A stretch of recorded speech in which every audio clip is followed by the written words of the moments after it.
savoir est-ce qu'il va revenir au pays Nous et pour être jugé. nos scrutateurs et nous leur demandons de reprendre leur place. Merci pour le travail.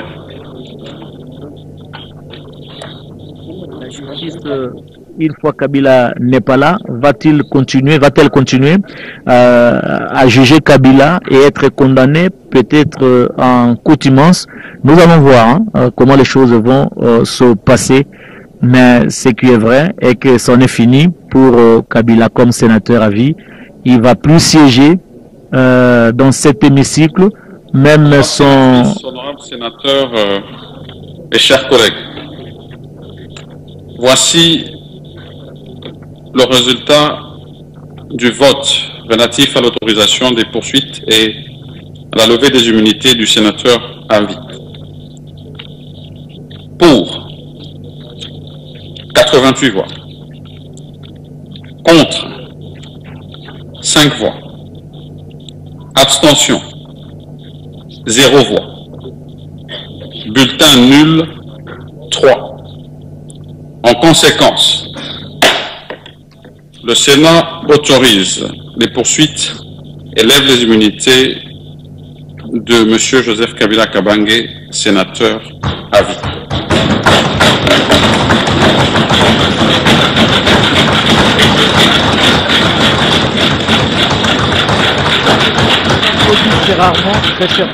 Honorable sénateur et chers collègues, à présent je demande à l'honorable rapporteur de donner lecture de la résolution relative au vote que nous venons d'exprimer. Son chevalier et qui est devant son siège et il va plus siéger ici. Il faudrait peut-être attendre les jours à venir. Peut-être qu'il bénéficierait de la grâce présidentielle, qui sait. Mais en tout cas, c'en est fini pour cette fois. Résolution du Sénat numéro du 22 mai 2025 relative au réquisitoire de l'auditeur général près la haute cour militaire aux fins de l'obtention de la levée d'immunité parlementaire et de l'autorisation des poursuites du sénateur à vie Joseph Kabila Kabange, ancien président de la République démocratique du Congo. Le Sénat, réuni en séance plénière du 22 mai 2025, vu la Constitution, spécialement en ses articles 100, 104 alinéa 7 et 107 alinéa 1 et 2, vu son règlement intérieur, spécialement en ses articles 4, 5, 223 et 224, attendu que par son réquisitoire numéro AG/0448/2025 du 30 avril 2025, l'auditeur général près la haute cour militaire a demandé au Sénat, sur pied des articles 104 alinéa 7, 107 alinéa 2 et 153 de la Constitution, la levée des immunités parlementaires et l'autorisation des poursuites du sénateur à vie, Joseph Kabila Kabange, ancien président de la République, présumé être l'auteur de participation au mouvement insurrectionnel du M23 AFC, de trahison et de participation à des crimes de guerre. Considérant qu'en vertu de l'article 104 alinéa 7 de la Constitution, les anciens présidents de la République élus sont de droit sénateurs à vie, que par conséquent, les dispositions constitutionnelles et réglementaires relatives au statut des sénateurs lui sont applicables, sans préjudice de la dispense des obligations auxquelles le sénateur est tenu, prévu à l'article 5 alinéa 2 du règlement intérieur du Sénat. Considérant que la Constitution dispose en son article 107 alinéa 1 et 2 que d'une part, aucun parlementaire ne peut être poursuivi, recherché, arrêté, détenu ou jugé en raison des opinions ou votes émis par lui dans l'exercice de ses fonctions, et d'autre part, aucun parlementaire ne peut en cours de session être poursuivi ou arrêté, sauf en cas de flagrant délit, qu'avec l'autorisation de l'Assemblée nationale ou du Sénat selon le cas. Considérant que la levée des immunités d'un sénateur et l'autorisation des poursuites contre lui relèvent de la compétence du Sénat, conformément à cet article 107 de la Constitution, en son alinéa 2, considérant à cet égard que la loi numéro 18/021 du 26 juillet 2018 portant statut des anciens présidents de la République élus, qui confère en son article 8 alinéa 1er cette prérogative au Congrès à l'égard de ses bénéficiaires, ne peut prévaloir sur la Constitution dont l'article 119 énumère limitativement les attributions du Congrès d'une part, et seule une loi constitutionnelle peut modifier ou remplacer une disposition de même nature d'autre part, qu'au surplus, aucune disposition du règlement intérieur actuel du Congrès ne mentionne et n'organise la levée des immunités parlementaires ainsi que l'autorisation des poursuites des anciens présidents de la République élus.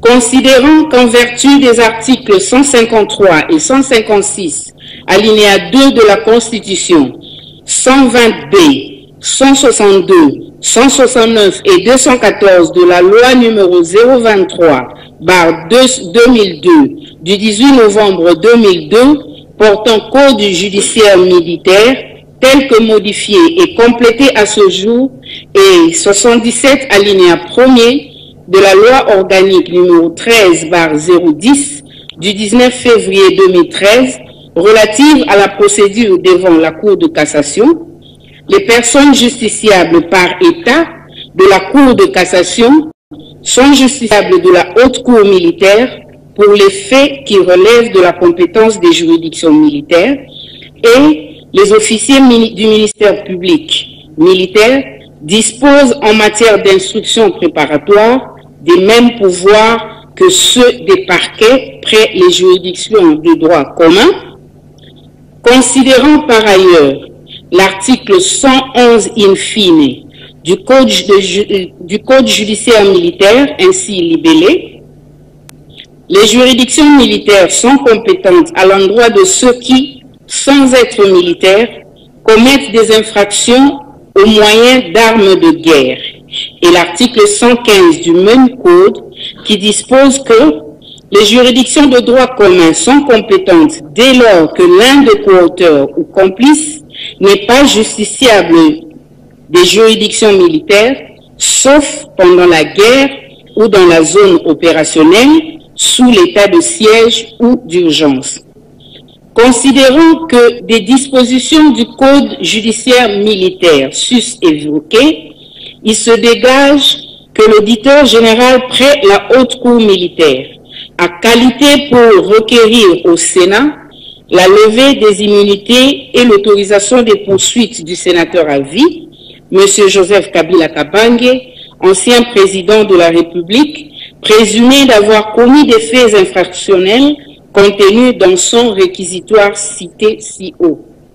Considérant que, conformément aux articles 149 alinéa 1 et 151 alinéa 2 de la Constitution, le pouvoir judiciaire est indépendant du pouvoir législatif et du pouvoir exécutif, d'une part, et le pouvoir législatif ne peut ni statuer sur les différences juridictionnelles, ni modifier une décision de justice, ni s'opposer à son exécution, d'autre part, considérant qu'en vertu de la règle de la séparation des pouvoirs consacrée par les deux articles de la Constitution évoqués ci-dessus au point I, le Sénat n'a pas compétence pour connaître quant au fond des faits exposés dans le réquisitoire de l'auditeur général.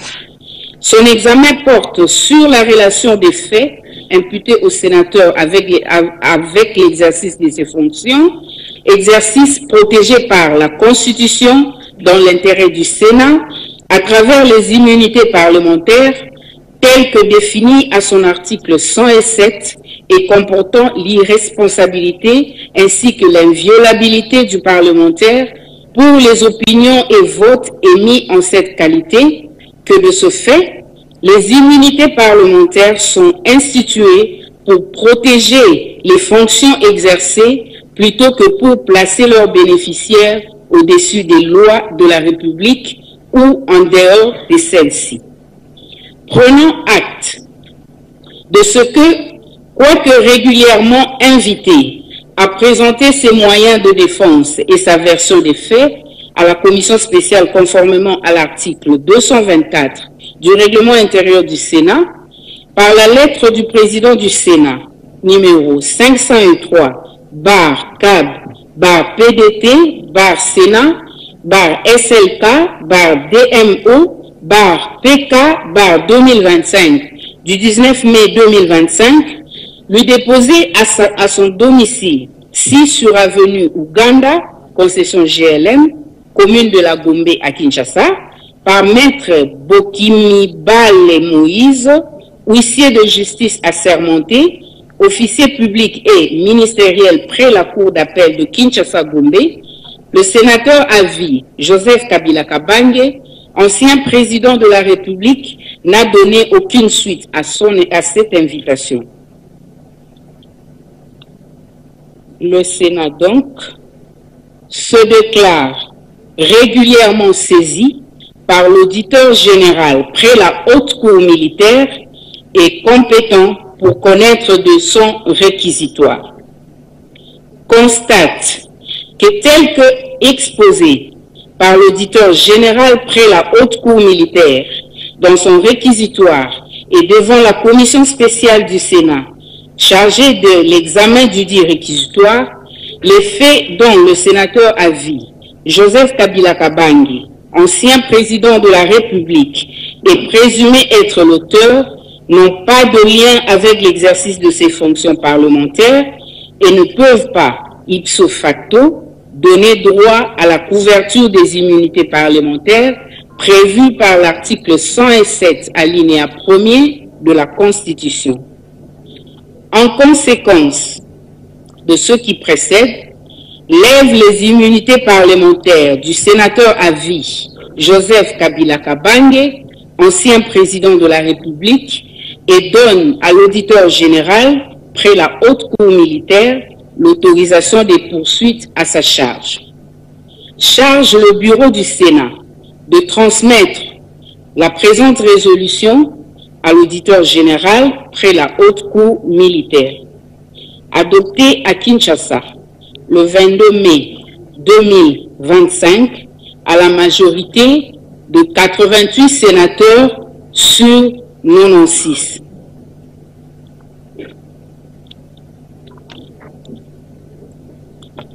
Merci, honorable rapporteur.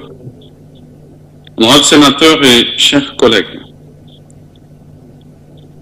cette résolution, adoptée conformément à l'alinéa 7 de l'article 224 du règlement intérieur, sera transmise à qui de droit. Honorable sénatrice, honorable sénateur et chers collègues, nos travaux de ce jour touchent à leur fin. Il ne reste plus, bien sûr, qu'à vous remercier pour la participation à cette plénière historique et dont on se souviendra encore longtemps. Et comme d'habitude, vous demandez de rester disponible pour la République et à l'écoute de la rapporteure pour notre prochaine plénière. Que Dieu nous garde et nous bénisse tous. Merci à tous, la séance est suspendue. A raison de le dire, Joseph Kabila Kabange, premier sénateur à vie.